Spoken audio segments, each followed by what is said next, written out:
तो मैं ये जानना चाहता हूँ कि हिंदू मुस्लिम, जैसे मैं बुद्धिस्ट हूँ, जैसा सिख ईसाई, क्यों ना हम एक हो जाएं, क्योंकि मैं मानवता धर्म सबसे बड़ा जानता हूँ। भाई ने कहा कि वो बुद्धिस्ट है और वो पूछते हैं कि क्यों ना हम हिंदू मुस्लिम सिख ईसाई बुद्धिस्ट एक ना हो जाए। भाई साहब, मैंने कभी भी नहीं कहा कि हिंदू मुस्लिम सिख ईसाई अनेक है या डिफरेंट है। कुरान मजीद में साफ तौर पे लिखा है, जो मैंने एक हफ्ता पहले पिछले शनिचर की तकरीर थी, आलमी भाईचारा, जहाँ अल्लाह सुब्हानहू तआला फरमाते हैं सूरह हुजुरात में, सूरा नंबर 49 आयत नंबर 13 में, या अय्युहन्नासु इन्ना खलकनाकुम मिन ज़करिन व उन्सा व जअलनाकुम शुऊबन व क़बाइला लितारफू इन्न अक्रमकुम इंदल्लाहि अत्क़ाकुम इन्नल्लाह अलीमुन खबीर। ए इंसानों, हमने तुम्हें एक मर्द और एक औरत के जोड़े से बनाया है और तुम्हें तकसीम किए हैं, बांटे हैं कबीलों और बरादरियों में, ताकि आप एक दूसरे को पहचान सके, ना कि आप एक दूसरे से नफरत करें। और आप में से सबसे बेहतरीन इंसान वो है जो अल्लाह पे ईमान लाता है, जो तकवा रखता है, जो परहेजगार है। तो कुरान मजीद में साफ तौर पे कहा गया है कि सारे इंसान एक है। अल्लाह सुब्हानहू व तआला इंसानों को ऊंचा या नीचा नहीं बनाया है दौलत के बुनियाद पे, जिन्स के बुनियाद पे, रंग के बुनियाद पे, जन्म के बुनियाद पे, लेकिन कहा है कि सबसे बेहतरीन वो इंसान है जो तकवा रखता है, जो परहेजगार है। हम मानते हैं कि सारी इंसानियत एक मर्द और औरत के जोड़े से पैदा हुई है। हमारे पर दादा दादी, पर एकदम पहले दादा दादी एक थे, तो उस लिहाज से हम रिश्तेदार हैं। इसीलिए हम कहते हैं यूनिवर्सल ब्रदरहुड। हम भाई बहन हैं और हम चाहते हैं कि आपस में मिलाप हो। अगर जो हमारा मालिक है, हमारा ईश्वर है, हमारा खालिक है, मैं सिर्फ ये कहता हूँ कि हम कम से कम मान ले कि कम से कम एक किताब खुदा की किताब है। कोई भी मुसलमान या गैर मुसलमान को ज़रा भी हिचकिचाहट नहीं रहेंगी ये मानने के लिए कि कम से कम एक किताब अल्लाह की तरफ से है। हिंदू कहेंगे वेद अल्लाह की तरफ से है, क्रिश्चियन कहेंगे बाइबल अल्लाह की तरफ से है, मुसलमान कहेंगे कुरान अल्लाह की तरफ से है। फिर मैं कहता हूँ कि कम से कम जो चीज़, जो पैगाम ये सारी मजहबी किताबों में यकसा है, कम से कम वो पैगाम पे अमल करो। जो इख्तिलाफी बातें हैं वो हम बाद में डिस्कस करेंगे, सही या गलत बाद में डिस्कस करेंगे। कम से कम जो चीज़ यकसानियत लिखी है ये मजहबी किताबों में, कम से कम उन पे तो 100% अमल करे। और जब हम तहकीक करते हैं इन मजहबी किताबों की, हमें पता चलता है, जो मैंने तकरीर में कहा था एक हफ्ते पहले शनिचर में, कि सारी मजहबी किताबें ये कहती है कि खुदा एक है। उस खुदा का कोई बुत नहीं है, कोई प्रतिमा नहीं, कोई अक्स नहीं, कोई फोटोग्राफ नहीं, कोई पेंटिंग नहीं, कोई आइडल नहीं, और हमें सिर्फ उसकी इबादत करना चाहिए और उसके साथ किसी को शरीक नहीं करना चाहिए। ये किताबों में ये भी लिखा है, जो मैंने सेकंड कॉन्फ्रेंस में तकरीर की थी, मोहम्मद सल्लल्लाहु अलैहि वसल्लम in the various world religious scriptures, इन किताबों में ये भी लिखा है कि आखिरी पैगंबर, आखिरी रसूल जो आने वाले खुदा की तरफ, उनका नाम मोहम्मद सल्लल्लाहु अलैहि वसल्लम है। तो इन सारी किताबों में, चाहे वेद हो, चाहे बाइबल हो, चाहे कुरान हो, इसमें लिखा है कि खुदा एक है और इसके आखिरी पैगंबर मोहम्मद सल्लल्लाहु अलैहि वसल्लम है। तो मैं कहता हूँ क्यों ना हम सारे इंसान जो मज़हब में मानते हैं, जो खुदा में मानते, क्यों ना ये हम अहद करें कि कम से कम ये चीज़ जो सारी मजहबी किताबों में यकसा है उस पर तो अमल करें, फिर ही भाईचारा बढ़ेगा। हम कम से कम ये अहद करें कि हम एक खुदा के अलावा किसी की इबादत ना करें। ये अहद करें कि जो आखिरी पैगंबर मोहम्मद सल्लल्लाहु अलैहि वसल्लम है उनकी बात माने, तो ही भाईचारा बढ़ेगा। तो भाईचारा बढ़ाने के लिए कम से कम यकसानियत पे तो अमल करें। जो इख्तिलाफी बातें है वो कल देखेंगे सही या गलत। मैं ये नहीं कहता हूँ सही है क्या गलत है, उसका डिस्कशन कल करेंगे। आज तो कम से कम जो यकसा है वो आपको मानने के लिए क्या प्रॉब्लम है, वो मानने के लिए क्या मुश्किल है। भाई साहब, आप समझे क्या कह रहा हूँ मैं? हाँ, समझ रहा। आपकी किताब में भी लिखा है। कल मुझे एक बुद्धिस्ट ने सवाल किया था जिसके जवाब में मैंने कहा कि आपका धम्मा पढ़ेंगे आप, हाँ मैंने किया था, मैंने आपने था। किया था, माशाल्लाह। तो मैंने कहा था कि आपके मज़हब में लिखा है कि एक मैत्री आने वाली जब बुद्धा से पूछता है, उसके डिसाइपल अनंदा बुद्धा से पूछते हैं, जो gospel of Buddha page number 217 और कई जगह धम्मापड़ में लिखा है कि बुद्धा ने कहा कि मैं ना पहला मैत्री हूँ ना आखिरी, मेरे बाद कई मैत्री आने वाले, और जो मैत्री आएगा जिस तरीके से मेरे सैकड़ों मानने वाले हैं उसके हज़ारों मानने वाले होंगे। वो सही धर्म सिखाएंगा जो हक का धर्म है, पहले आखिर में भी, और वो सही धर्म सिखाएंगा। और जब आनंदा ने पूछा ये आदमी को कैसा पहचानेंगे, तो उसने कहा ये आदमी का नाम होगा मैत्री। मैत्री मतलब मसीह, जिस तरीके से कुरान में कहा गया है सूरह अंबिया में सूरह नंबर 21 आयत नंबर 107 में, वमा अरसलना का इल्ला रहमतुल आलमीन, कि हमने तुम्हें नहीं भेजा लेकिन रहमत बना के सारे आलमीन के लिए, सारी दुनिया के लिए, सारी इंसानियत के लिए। तो मैं आपसे पूछना चाहता हूँ, आप क्या मोहम्मद सल्लल्लाहु अलैहि वसल्लम में मानते हैं? किस चीज़ को? आप मानते हैं क्या मोहम्मद सल्लल्लाहु अलैहि वसल्लम आखिरी पैगंबर है? मैंने तो कुछ पढ़ाई नहीं की है उसने, मैं हाँ, खाली तो 10वीं पढ़ा हूँ। आप जब आलमी भाईचारा के बारे में बात करते हैं और चाहते हैं कि सारे इंसान एक हो, आप बोलेंगे मैं नहीं पढ़ा, तो एकता कैसे होंगी? वो तो है, लेकिन भाई मेरे हिसाब से जो मेरे को जितना नॉलेज है बिल्कुल सही। तो उतना मैं बोल सकता हूँ। जो मैंने अभी कोटेशन दिया हूँ ये आपकी मजहबी किताब से दिया हूँ, अच्छा अच्छा। कुरान से नहीं। कुरान में भी कई हवाले हैं, वेद में भी है, बाइबल में भी है। अपना मजहब का किताब 100% लोग तो नहीं पढ़ते ना, बिल्कुल सही। उसी में का मैं एक हूँ। यही मैं कहता हूँ, नहीं पढ़ते तो गलती आप कर रहे। हाँ गलती तो मेरी है आपकी ना। गलती के वजह से आलमी भाईचारा कायम नहीं है, तो आप आलमी भाईचारे में रुकावट ला रहे हैं। सही बात है, गलती आपकी क्या मेरी? मेरी गलती। मैंने आपकी मजहबी किताब पढ़ चुका हूँ, सही बात है। हिंदू धर्म की, ईसाई धर्म की, भगवत गीता, वेद, धम्मापढ़। मेरे दोस्त को वही मैं बताया कि डॉक्टर जाकिर साहब खाली इस्लाम धर्म का मतलब कुरान खाली नहीं पढ़े, वो सब पढ़े। मेरे पीछे बैठे हुए हैं अभी भी, उनको लायक तो मैं माइक पे बुला सकता हूँ। मैं कल उनको वही बोला, इसलिए मैं नेक्स्ट टाइम, आज मेरे को गाँव जाना है मेरे भाई को, लड़के को लाने के लिए, तो भी मैं यहाँ पर आया हूँ। बिल्कुल सही। तो मैं ये पूछता हूँ, आपने तो मेरी तारीफ कर दी। नहीं नहीं ऐसा नहीं। मिसाल के तौर पे एक डॉक्टर है जो दवाई देता है, वो डॉक्टर कितना अच्छा डॉक्टर है, बहुत अच्छा डॉक्टर है, बहुत मान है, बहुत ग्रेट है। वो डॉक्टर आपको दवाई दे रहा है, आप दवाई खाते नहीं। हाँ मैं मानता हूँ इस बात को। आप समझ रहे ना? तो तारीफ करके फायदा क्या?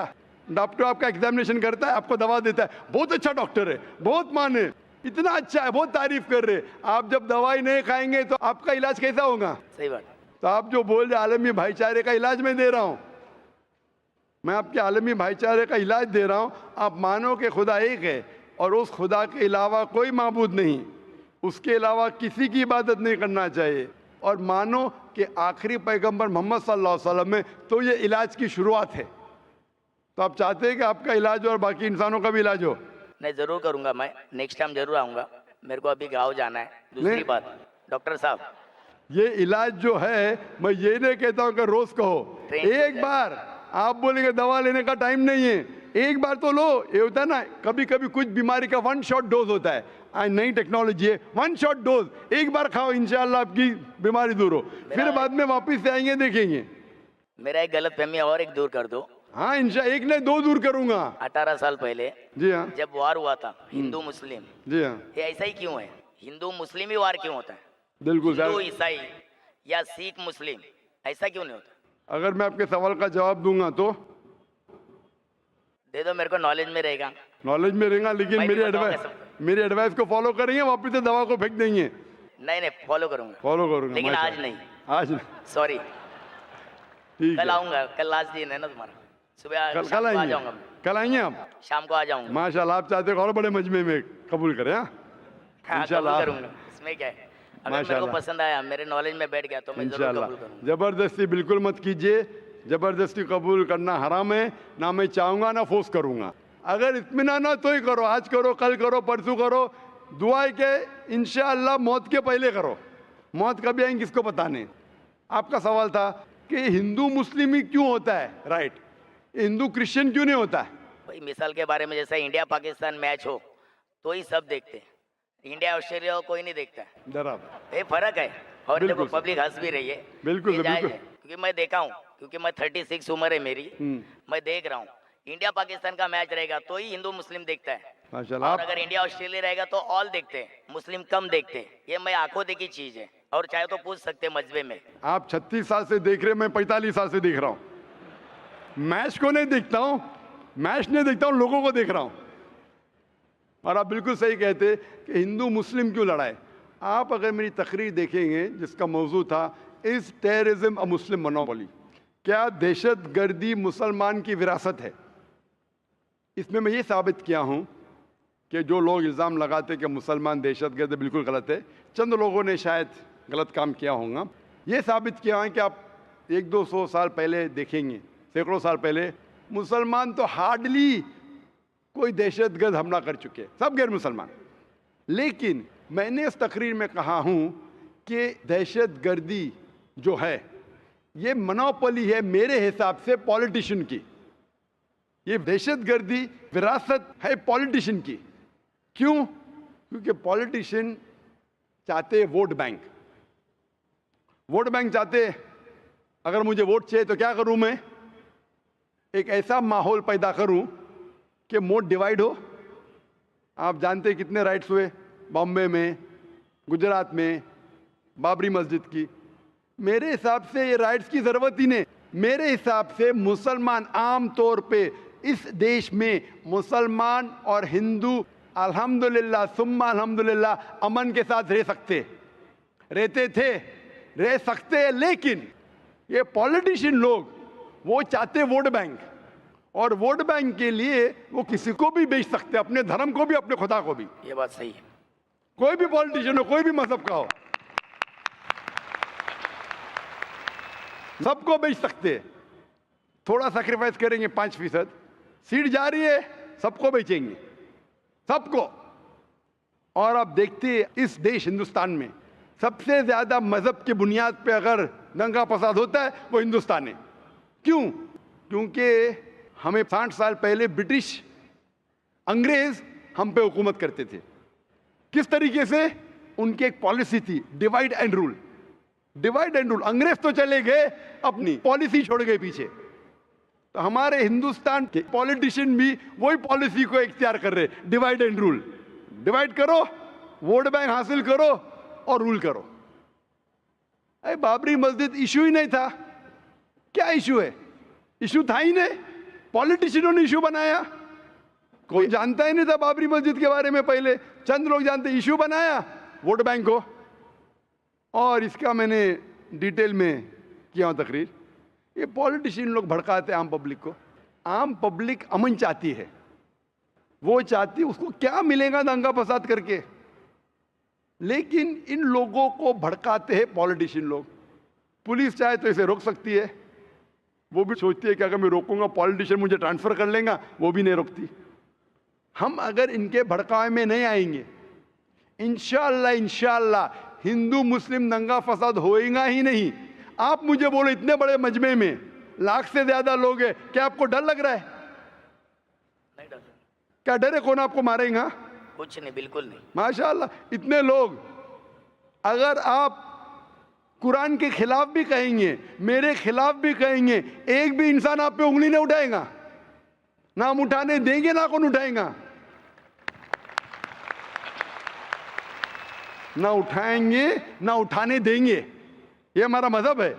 आम तौर पे आप देखेंगे धार्मिक लेक्चर्स जब होते थोड़ी क्वेश्चन आंसर होता है। मैं कई लेक्चर में गया हिंदू धर्म गुरु के, क्रिश्चियन धर्म गुरु के, सवाल पूछने का मौका ही नहीं देते। सवाल होगा तो चिट में। अरे क्यों भाई? अगर आपने तकरीर की तो मुझे हक है आपकी बात से सहमत होने का या आपकी बात से ना मानने का। उन्हें डर है पब्लिक में सवाल होगा तो पोल खुल जाएगा। मुझे भी पता है सवाल जवाब होगा तो मेरा पोल खुलेगा। मेरा पोल एकदम साफ है, इन्न दीना इंदल्लाहिल इस्लाम। हमारा पोल साफ है। क्या सिर्फ ये मजहब? अल्लाह ताला फरमाते सूरह इमरान सूरह 3 आयत नंबर 19, इन्न दीना इंदल्लाहिल इस्लाम। सिर्फ मजहब जो अल्लाह ताला मानेगा वो है खुदा के ख्वाहिश के मुताबिक आप चलो। और जितने आप सवाल पूछेंगे उतना आपको यकीन होगा ये दीनुल हक है। और हमारे IRF में भी, हमारे इतने मजमे में, मैं तकरीबन 15 साल से ज़्यादा मैं तकरीर कर रहा हूँ, हिंदुस्तान में, गल्फ़ कंट्रीज़ में, अमेरिका में, कनाडा में, UK में, सिंगापुर में, मलेशिया में, माशाअल्लाह हज़ारों की तादाद में, लाखों की तादाद में, कभी भी एक बार भी किसी ने, किसी मुस्लिम ने एक भी गैर मुस्लिम का कॉलर भी नहीं पकड़ा।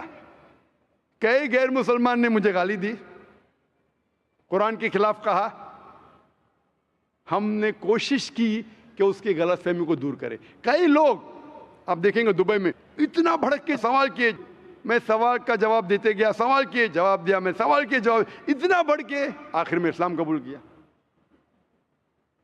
दुबई शहर में हालांकि मुसलमान मुल्क है, कभी भी बड़े मजमे में 30,000 का मजमा था, वो दुबई UAE का सबसे बड़ा मजमा था, सबसे बड़ा मजमा था, कभी भी पब्लिक में किसने शहादा नहीं दिया।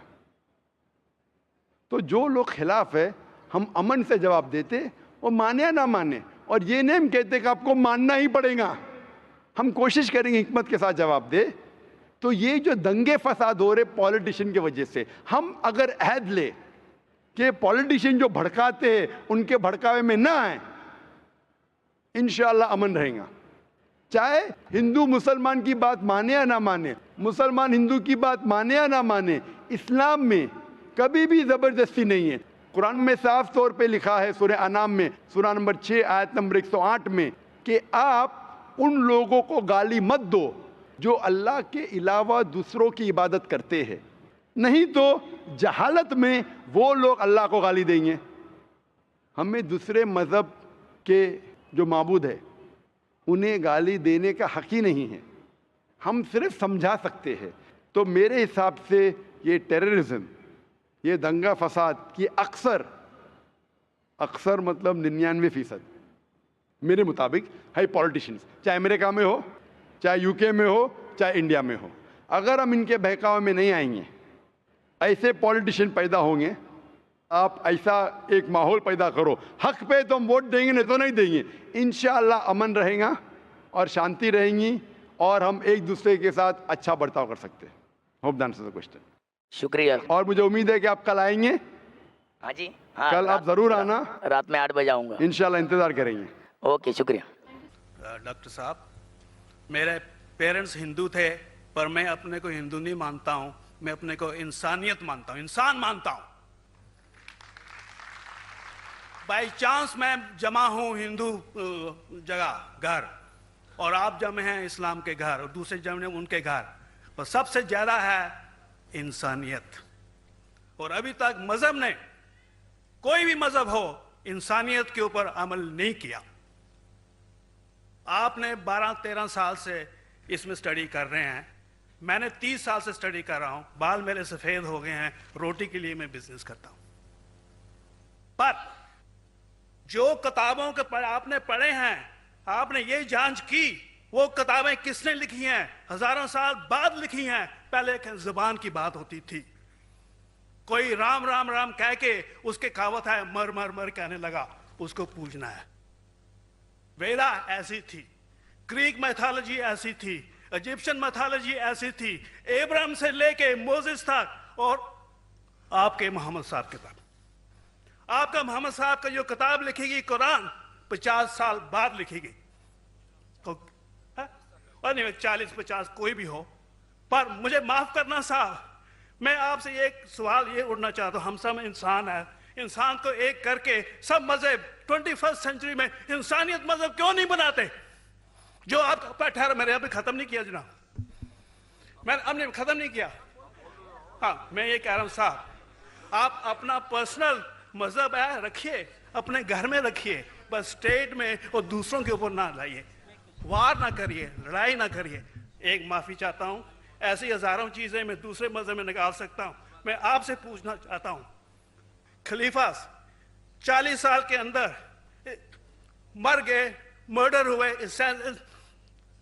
असैसिनेट हुए, और अली साहब जो थे वो ग्रैंडसन हमारे पैगंबर के थे।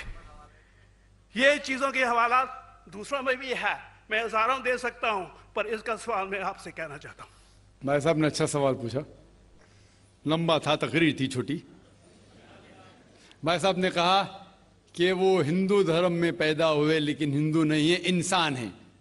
क्यों ना हम एक मजहब इंसानियत बनाते हैं। उनका जो कहना है वो इंसान है।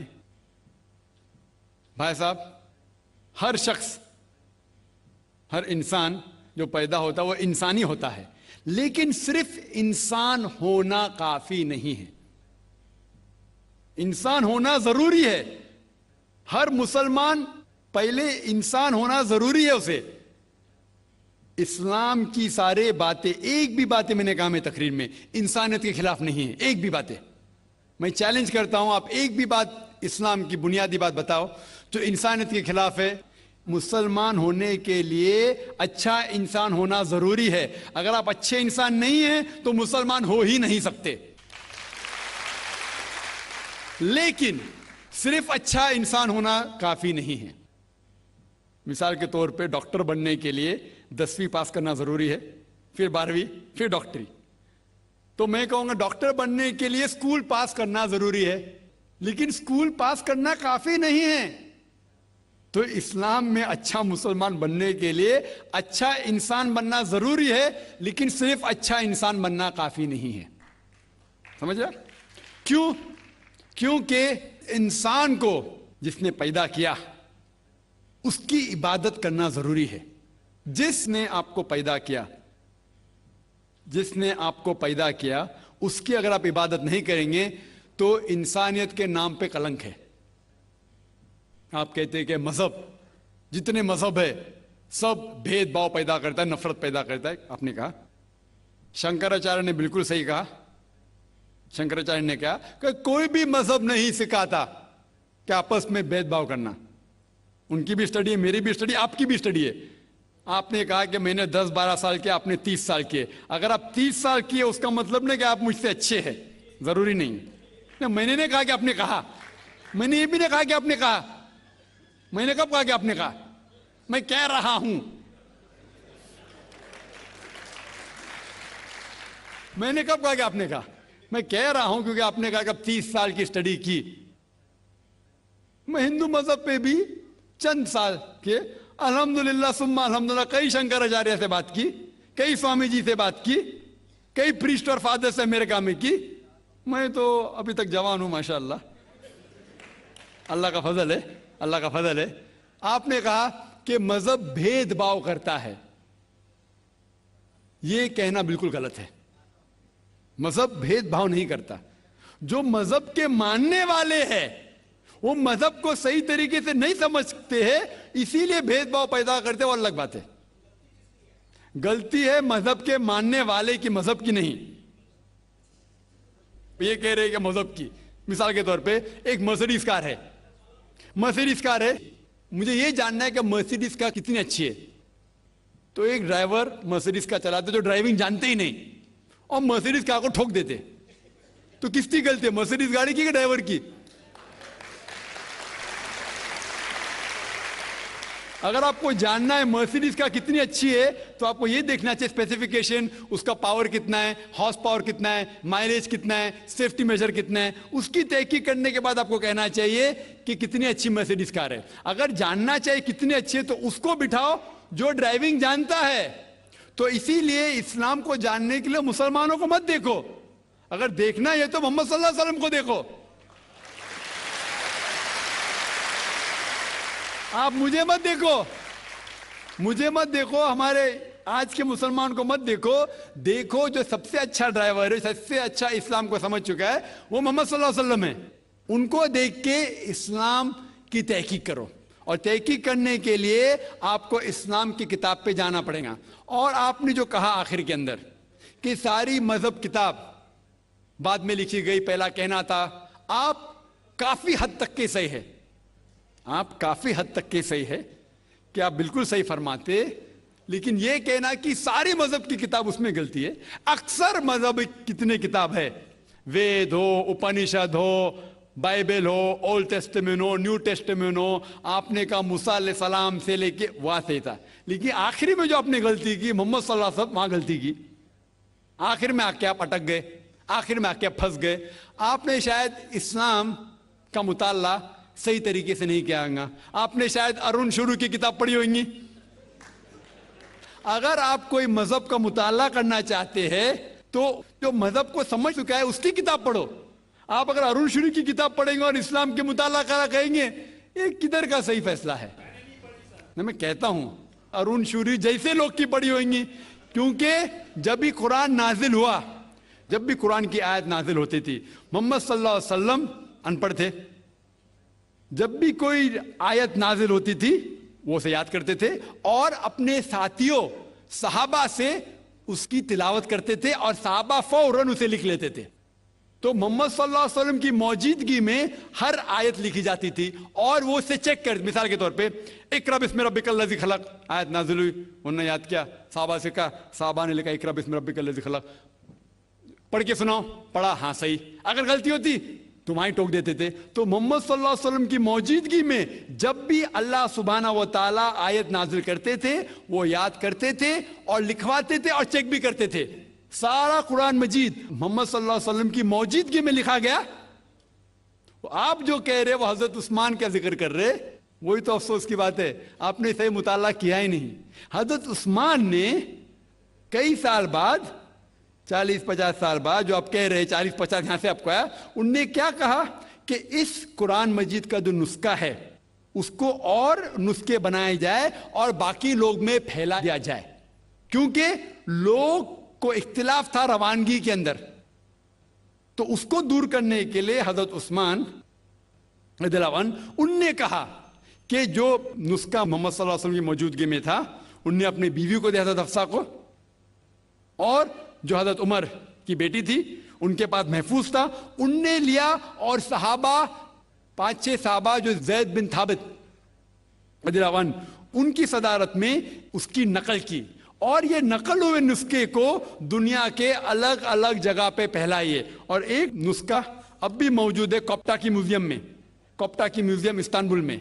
तो आप जो जिक्र कर रहे हैं वो उतारे हुए कुरान शरीफ का जिक्र कर रहे, जो हकीकत में कुरान शरीफ है वो मोहम्मद सल्लल्लाहु अलैहि वसल्लम की मौजूदगी में लिखा गया था, उनने खुद उसको चेक की क्या सही था, और जब भी आयत नाजिल होती थी अपनी सही जगह पे उसे लिखवा लेते थे मोहम्मद सल्लल्लाहु अलैहि वसल्लम। तो ये कहना बाकी मजहब की किताब में अक्सर अब सही है। मिसाल के तौर के ऊपर बाइबल 70 ईयर्स बाद लिखा गया है, वेद वो सैकड़ों साल बाद लिखा गया है। कितनी पुरानी वेद है, कभी वेद आया दुनिया में ये किसी को पता ही नहीं। वो आपके हिसाब से, स्वामी दयानंद सरस्वती के हिसाब से 1310 मिलियन ईयर्स ओल्ड, 1310। आप अभी, आप थोड़ी ठेकेदार है मजहब के, आप ठेकेदार है मजहब के क्या? नहीं ठेकेदार है ना।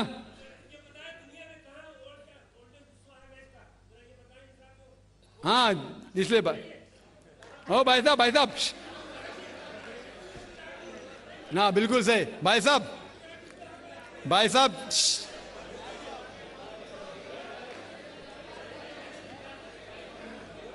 साहब, इसीलिए इख्तिलाफ जो है ये कम इल्मी के वजह से,